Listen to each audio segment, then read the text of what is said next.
এই দেশে আজকে যে নারী শিক্ষা, তার আলোক পত্রিকা যদি বেগম রোকেয়ার পরে কাকে বলতে হয়, সেটি হচ্ছে বেগম খালেদা জিয়া।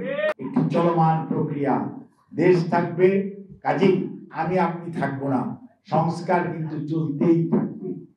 কাজেই মনে রাখতে হবে, দেশ পুনর্গঠনে আপনাদের যেমন ভূমিকা রয়েছে, এবং দেশের মানুষের আর্তপীড়িত মানুষ যখন হাসপাতালে আসে তাদেরকে সেবা দেওয়ার জন্য যখন আপনাদের কাজ, ঠিক একইভাবে দেশ কিভাবে চলবে সেই জন্য ভূমিকা রাখা, সেটাও কিন্তু আপনাদের দায়িত্ব।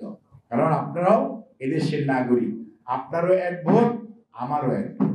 কাজেই মনে রাখতে হবে যে যখন যে অবস্থা যে দায়িত্ব পালন করার জন্য ডাক আসবে, সেটি অবশ্যই যথাযথভাবে আপনাদের করতে হবে।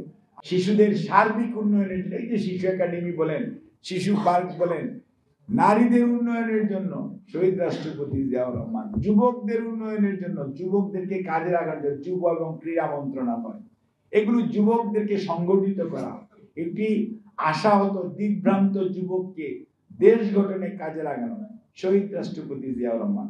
বিশৃঙ্খলা থেকে প্রত্যেকটা সার্ভিস, সেই সিভিল সার্ভিস বলেন, আর্মি বলেন, জুডিশিয়ারি বলেন, সর্বত্রই ডিসিপ্লিন ফেরত আনার নাম হচ্ছে শহীদ জিয়াউর রহমান।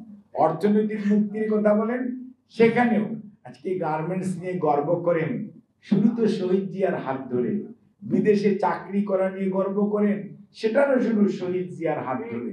অর্থাৎ যত কিছু ভালো তার সাথে জড়িত জিয়া, খালেদা জিয়া এবং বিএনপি। মুক্তিযুদ্ধের চেতনা বলতে বলতে ফেনা তুলে ফেলে, তারা কিন্তু মুক্তিযুদ্ধের জন্য কিছু করে নাই।